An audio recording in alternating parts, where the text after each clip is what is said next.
नमस्कार. मी भाऊ तोरसेकर. तुम्ही बघत आहात प्रतिपक्ष. मित्रांनो, राजकारणामध्ये चढ उतार असतात, आपल्या मानवी आयुष्यामध्ये पण असतात. आणि त्या सगळ्या परिस्थितीशी जुळवून घेत किंवा तडजोडी करत आपण वाटचाल करत असतो. चांगला असं म्हणतात ना, उद्मात येऊ द्यायचा नसतो. तेव्हा चांगले दिवस असतात तेव्हा माजुरीपणा करायचा आणि उतार काळामध्ये रडवेलं व्हायचं याची गरज नसते. तुम्ही परिस्थितीशी जुळवून घेत गेलात तर तुम्ही टिकून राहता. आणि सगळ्यात महत्वाचं म्हणजे टिकून राहणं आवश्यक असतं. उगाच अहंकाराच्या आहारी जाऊन मोडेन पण वाकणार नाहीये बोलणं सगळं ठीक असतं. ही वाक्य नाटकामध्ये किंवा असं काय म्हणतात तुम्ही प्रोत्साहनपर मोटिवेशनसाठी उपयोगी असतात. पण व्यवहार हा तुम्हाला वाकवतो, तडजोड करायला भाग पडतो. पण त्यातून तुम्ही टिकून राहिलात तर तुम्हाला परत जबरदस्त यश मिळण्याची शक्यता असते. आणि प्रामुख्याने तुम्ही संपूर्ण दिवाळखोर झालेले असाल, हातात काही नाही. कार्ल मार्क्स एक फार सुंदर वचन आहे, you are nothing to lose but chains. म्हणजे आयुष्यामध्ये गरिबीत पिचून गेलेली जी माणसं असतात ते क्रांतीच्या रस्त्यावर आले तर गमावण्यासारखं काय त्यांच्याकडे काही नसतं. आणि म्हणूनच इतर वेळी आयुष्यामध्ये जर आपल्याकडे गमावण्यासारखं काही नसेल तर वाटेल तो जुगार खेळायलाही हरकत नसतो. जुगार मी एवढ्यासाठी म्हणतो की धाकधूक असते मनामध्ये, असं करू का तसं करू का, आणि झालं नुकसान तर काही भीती असते. त्या भीतीवर मात करावी लागते. हा सगळा विषय मी तुम्हाला आज एवढ्यासाठी सांगतोय की अनेक जण मला, माझे मित्र परिचित पण टोमणे मारतात की राज ठाकरे बद्दल मला एक सॉफ्ट कॉर्नर आहे. तो सॉफ्ट कॉर्नर आहे हे मी नाकारत नाही. पण तो सॉफ्ट कॉर्नर राज ठाकरे नावाच्या एका व्यक्तीसाठी नाहीये. एक अपेशी दिसणाऱ्या राजकीय नेत्यासाठी किंवा त्याच्या पक्षासाठी मला सॉफ्ट कॉर्नर आहे असं बिलकुल नाही. मला सॉफ्ट कॉर्नर एवढ्यासाठी आहे की राज ठाकरेकडे जे पोटेन्शियल आहे, त्याची जी क्षमता आहे, त्याची जी गुणवत्ता आहे, त्या गुणवत्तेला परत एकदा राजकारणात भरारी घेण्याची क्षमता त्याच्याकडे आहे. आता त्यांनी काय करावं हे त्यांनी ठरवायचं असतं, पण क्षमता आहे. आपण बघतो ना, असं क्रिकेटमध्ये म्हणतात की form is temporary, class is permanent. Raj ठाकरेकडे तो क्लास आहे. आणि म्हणून आज उद्धव ठाकरे यांच्या बरोबर गेलं म्हणून काही लोक टीका करतील. उलट त्या बाजूचे लोक आहेत ते उद्या भाजपच्या बाजूला झुकलं तर राज ठाकरेवर टीका करतील, शिव्याशाप देतील. तुम्हाला आठवतं मित्रांनो, 2019च्या निवडणुकीमध्ये राज ठाकरे यांनी मोठ्या हिरिरीने भाजप विरोधी भूमिका घेतली होती आणि स्वतः लोकसभेची निवडणूक आपल्या पक्षातर्फे कोणीही लढवत नसताना भाजपच्या विरोधात, मोदींच्या विरोधात अक्षरशः मुलूक मैदान तोफ असल्यासारखी राज ठाकरेंनी भाषणं केली होती. आणि काँग्रेस किंवा काँग्रेसच्या बाजूचे लोक हे तेव्हा राज ठाकरे यांचं कौतुक करत होते. अगदी मला आठवतं उत्तर मुंबईच्या काँग्रेसच्या उमेदवार होत्या उर्मिला मातोंडकर, त्यांनी पण सांगितलं होतं की माझ्या प्रचाराला राज ठाकरे आले तर मला आवडेल, त्यांनी यावं वगैरे. अर्थात राज ठाकरे गेल्यामुळे आणि ते जिथे गेले तिथे काँग्रेसचा किंवा राष्ट्रवादीचा फायदा झाला असं बिलकुल नाही. पण त्यावेळेला भाजप किंवा महायुतीच्या लोकांनी राज ठाकरे यांना शिव्याशाप दिले होते. त्याच्या उलट 5 वर्षांनी 2024 मध्ये तेच राज ठाकरे परत मोदींच्या समर्थनासाठी आले. त्याचाही फायदा झाला असं बिलकुल नाही. हा सगळं लपंडाव खेळत राज ठाकरे बसले हे बघून मन विषण्ण होतं. ज्या माणसाकडे स्वतःचा पक्ष उभा करण्याची क्षमता आहे, हा त्यासाठी कष्ट घेण्याची किती तयारी आहे मला माहित नाही. आणि मी नेहमी सांगत आलो की ज्यांनी 1975 ते 1985 या कालखंडामध्ये बाळासाहेब ठाकरे किंवा शिवसेना यांचं जे राजकारण होतं ते बघितलेलं नाही किंवा अनुभवलेलं नाही. त्यांना मी असं का बोलतोय कळणार नाही. असं मी एवढ्यासाठी म्हणतो की त्यावेळेला त्या 10 वर्षामध्ये शिवसेना संपली असंच म्हटलं जात होतं. आणीबाणी, त्यानंतरच्या जनता पार्टीचा उदय, जनता पार्टीचा ऱ्हास, परत इंदिरा गांधींचं पुनरागमन, या सगळ्यामध्ये मग इंदिरा लाट, मग इंदिरा हत्येमुळे आलेली लाट, या सगळ्यामध्ये 10 वर्ष ही बाळासाहेब ठाकरे आणि त्यांचा शिवसेना पक्ष यासाठी अतिशय प्रतिकूल होती. आणि तब्बल 24 वर्ष म्हणजे 1966 पासून 1990 पर्यंत शिवसेना ह्या पक्षाला राज्य पक्ष म्हणून, एका राज्यातला प्रादेशिक पक्ष म्हणून सुद्धा मान्यता नव्हती.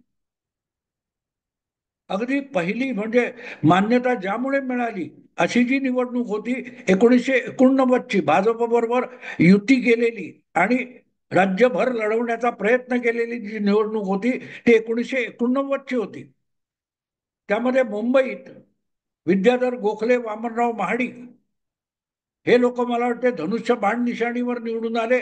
तर तिकडे मोरेश्वर सावे हे उगवता सूर्य किंवा अशा कुठच्या तरी भलत्याच निशाणीवर निवडून आले. याचं कारण कागदोपत्री निवडणूक आयोगाच्या दप्तरी शिवसेना हा मान्यता नसलेला पक्ष होता. पण त्या 4 निवडणुकांमध्ये पक्ष शिवसेना दाखवून भलत्याच चिन्हावर लढलेल्या लोकांनी जी मतं मिळवली त्या आधारावर शिवसेनेला एक राज्यव्यापी प्रादेशिक पक्ष म्हणून मान्यता मिळावी अशी 6 का 8% मतं मिळाली होती. आणि त्यानंतर शिवसेना हा एक प्रादेशिक पक्ष म्हणून गाजला. पण आधीची 10 वर्ष कोण बघतोय? 90 पासूनची शिवसेना बघून त्यावर जे सगळं विश्लेषण करतात, विवेचन करतात, त्यांना ते बाळासाहेब ठाकरे माहिती नाहीत. आणि म्हणून आज प्रतिकूल विपरीत परिस्थितीमध्ये राज ठाकरे यांची जी राजकीय धडपड चालू आहे किंवा धडपड चालू नाही, जो आळशीपणा आहे किंवा निष्क्रियता आहे, त्यावर मग मनसे संपला असं जे बोललं जातं ते मला भावत नाही. आणि याचं कारण, जसं 1985च्या महापालिका निवडणुकीत जबरदस्त विजय मिळवत मुंबई महापालिका संपूर्ण स्वबळावर पहिल्यांदा पादाक्रांत करणारी शिवसेना मी बघितलेली आहे. आणि त्यानंतर अवघ्या 5 वर्षामध्ये बघता बघता एक राज्यव्यापी पक्ष म्हणून मान्यता मिळवली. हे 5 वर्षात घडलं. पण त्याच्या आधीची 10 वर्ष आहेत ती मला महत्वाची वाटतात. म्हणून मी परत परत सांगतो की राज ठाकरेमध्ये क्षमता आहे. आता काय करायचंय त्यांनी ठरवावं. आणि आज जर ते उद्धव ठाकरे बरोबर जात असतील तर जायला हरकत नाही. मी भले भाजपचा समर्थक असेल, मला मोदी आवडत असतील, फडणवीस आवडत असतील, तरीही राज ठाकरे या नेत्याकडे जर महाराष्ट्राचा एक आक्रमक आणि विधायक दृष्टी असलेला नेता उदयाला येत असेल तर मला त्याचं कौतुक वाटणं स्वाभाविक आहे आणि मी ते करताना लाजणार नाही. आणि आज ज्या वेळेला ठाकरे बंधू, ठाकरे ब्रँड ह्या सगळा गाजावाजा चालू आहे, अजूनही हे दोन बंधू एकत्र येतील आणि एकत्रित निवडणुका लढवतील याविषयी कुठचीही ठाम बातमी समोर आलेली नाही. अगदी आज मी बोलतोय तेव्हा नवरात्रीचा पहिला दिवस आहे आणि येणाऱ्या 10व्या दिवशी जेव्हा विजयादशमी साजरी होईल तेव्हा शिवसेनेचा पारंपरिक असा जो शिवाजी पार्कचा मेळावा असतो, जो गेली 3 वर्ष शिवसेना नव्हे तर उबाठा शिवसेना म्हणून साजरा केला जातो, त्या मंचावर जर राज ठाकरे आपल्या चुलत भावाबरोबर आले तर माझ्यासाठी ती गोष्ट अजिबात आक्षेपार्ह नाहीये. राजकारणामध्ये तुम्ही विपरीत परिस्थितीमध्ये आपले सगळे पर्याय उघडे ठेवायचे असतात आणि त्यामध्ये आपल्याला लाभदायक ठरू शकतील अशा मार्गाने जाण्याची तयारी केली पाहिजे. तेवढी लवचिकता दाखवली पाहिजे. उद्धव ठाकरेंच्या वाढदिवसाला मातोश्रीवर जाणं किंवा नंतर उद्धव ठाकरेंनी शिवतीर्थ या राज ठाकरेंच्या निवासस्थानी येणं, यात मला गैर काही वाटलेलं नाही. हा, त्यातून पुढे दोघेही राजकीय नेते आणि भाऊ असल्यामुळे त्यांनी एकत्र येऊन काहीतरी राजकीय हेतू साध्य केला पाहिजे, ही अपेक्षा असते. आणि त्या दृष्टीने जर कुठची हालचाल होताना दिसत नसेल किंवा कृती होत नसेल, तर मग सगळा चुका देखत आहे का, यांनी मनाला विषण्णता येते. असो, अनेकांना असं वाटतंय की राज ठाकरे हे उद्धव ठाकरेंच्या बरोबर गेले तर त्यांचं नुकसान होईल, आणि म्हणून राज ठाकरेंनी उद्धव ठाकरेंबरोबर जाऊ नये असं अनेकांनी म्हटलंय. मी असं म्हणणार नाही. असं एवढ्यासाठी म्हणणार नाही की केवळ उद्धव ठाकरे आज बॅकफूटवर आहेत आणि म्हणून त्यांच्याबरोबर जाणं चुकीचं आहे.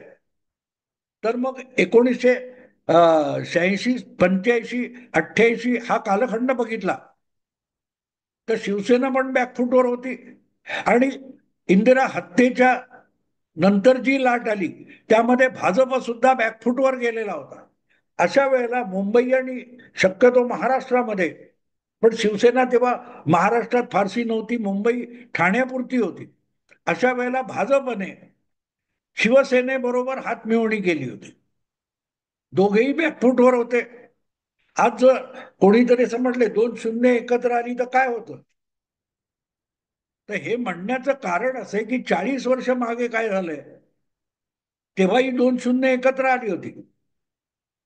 लोकसभा आणि विधानसभेमध्ये सपाटून मार खाल्लेली शिवसेना आणि लोकसभा विधानसभेमध्ये फारसा काही प्रभाव न दाखवू शकलेला भारतीय जनता पक्ष महाराष्ट्रातला, या दोघांनी 87-88 नंतर एकत्र यायचं ठरवलं आणि ती 2-0 एकत्र आली. आणि महाराष्ट्रात पहिल्यांदा काँग्रेसला लोकसभा निवडणुकीत दणका दिला गेला होता. हा सगळा इतिहास मी तेवढ्यासाठी सांगतोय की 2-0 एकत्र आली, किंवा आज राज ठाकरे म्हणजे काय कोणीच नाही, त्याच्या खात्यात एक पण आमदार नाही, हे मला पटत नाही. कारण तेव्हा सुद्धा ज्या वेळेला प्रमोद महाजन आणि गोपीनाथ मुंडे हे मातोश्रीवर गेले, बाळासाहेबांची हात मिळवणी केली आणि जे काय पुढे राजकारण झालं, त्या काळामध्ये सुद्धा शिवसेनेच्या खात्यामध्ये एकमेव छगन भुजबळ आमदार होता. आणि तिथून जी झेप घेतली ती पोटनिवडणुकीत रमेश प्रभू निवडून आले. शिवसेनेने मराठी अस्मितेसकट हिंदुत्वाचा झेंडा खांद्यावर घेतला आणि पुढचा इतिहास आहे समोर तुम्ही. तर तेव्हा गमावण्यासारखं काय आहे, बाळासाहेबांकडे सुद्धा गमावण्यासारखं काही नव्हतं. विधानसभा निवडणुकामध्ये इतके सगळे मुंबईच्या आसपास उमेदवार उभे केले, मुंबईत उभे केले, सगळे पडले होते, एक छगन भुजबळ निवडून आलेले होते. पण म्हणून निराश न होता काही महिन्यात आलेल्या महापालिकेच्या निवडणुकीत बाळासाहेबांनी एक जुगार खेळला म्हणायला हरकत नाही, पण ती लॉटरी लागली. सगळेच्या सगळे शाखा प्रमुख मुंबई महापालिकेच्या निवडणुकीत उभे केले आणि त्यातून 70 पेक्षा अधिक एक गठ्ठा शिवसेनेचे नगरसेवक आले. नारायण राणेंपासून दिवाकर रावतेपर्यंत वगैरे जी मंडळी आहे, ही दुसऱ्या पिढीचं नेतृत्व त्या निवडणुकीतून शिवसेनेचं उभं राहिलं. तेव्हा सुद्धा बाळासाहेबांकडे गमावण्यासारखं काही नव्हतं.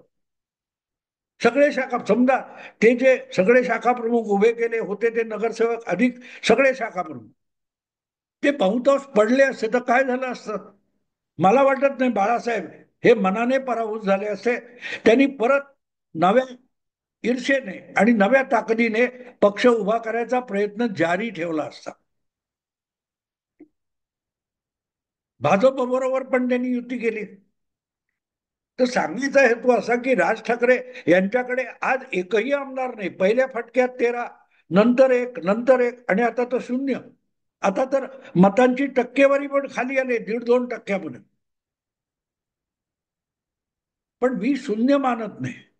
ज्याच्याकडे क्षमता आहे, गुणवत्ता आहे, त्याला इच्छेची जोड मिळाली आणि मेहनत हा जर त्याचा आधार झाला तर त्या शून्याच्या मागे एक दोन असे आकडे उभे राहिले तर त्या शून्याला किंमत येत असते. एक आकडा असेल तर 20 होत, एक आकडा असेल तर शून्य 10 दाखवतं, दोन आकडा असेल तर शून्यामुळे 20 होतात. मला असं वाटतं की राज ठाकरे यांच्याकडे ती लवचिकता असली पाहिजे.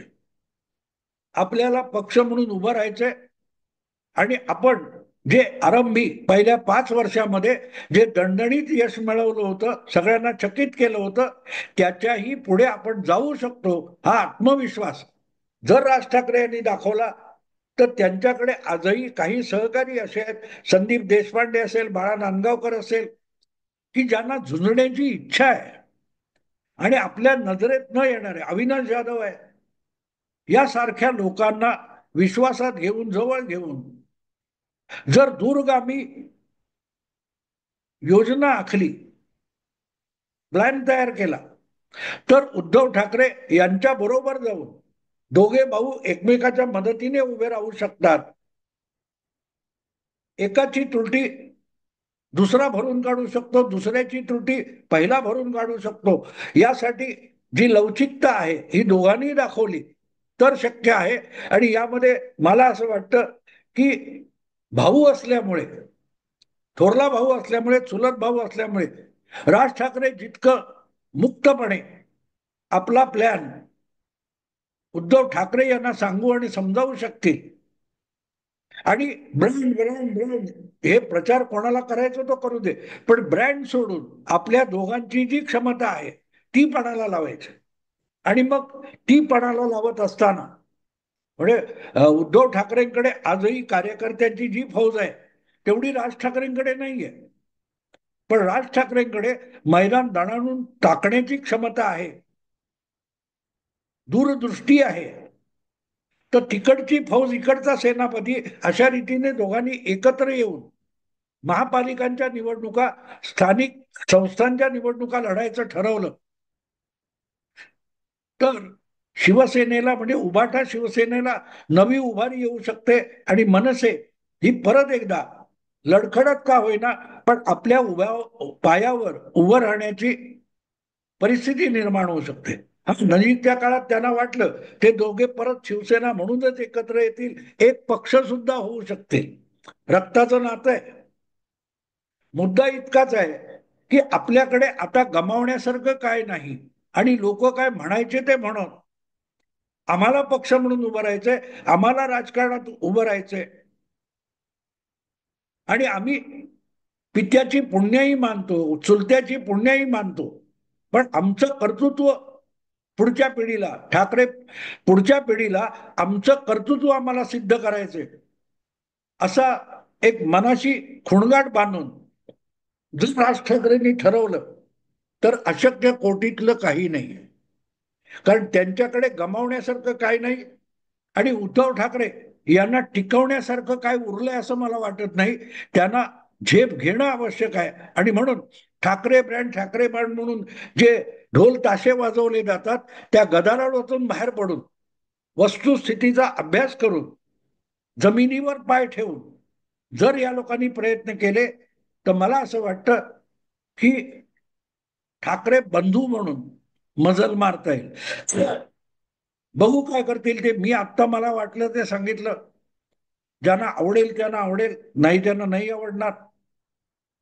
पण राजकारणातली ही वस्तुस्थिती आहे. ते खेळू शकतात. जसं सचिन तेंडुलकर, विराट कोहली किंवा कोण शर्मा असतील, हे काय खेळू शकतात याच्या वर भाकीत केलं जातं, तसं मी भाकीत करतोय. ते खरं किंवा खोटं ठरवणं हे त्या दोन भावांच्या हाती आहे. बाकी आनंद आहे. मी आत्ता थांबतो. आवडलं लाईक करा, शेअर करा आणि प्रतिपक्षाला सबस्क्राईब करा. नमस्कार.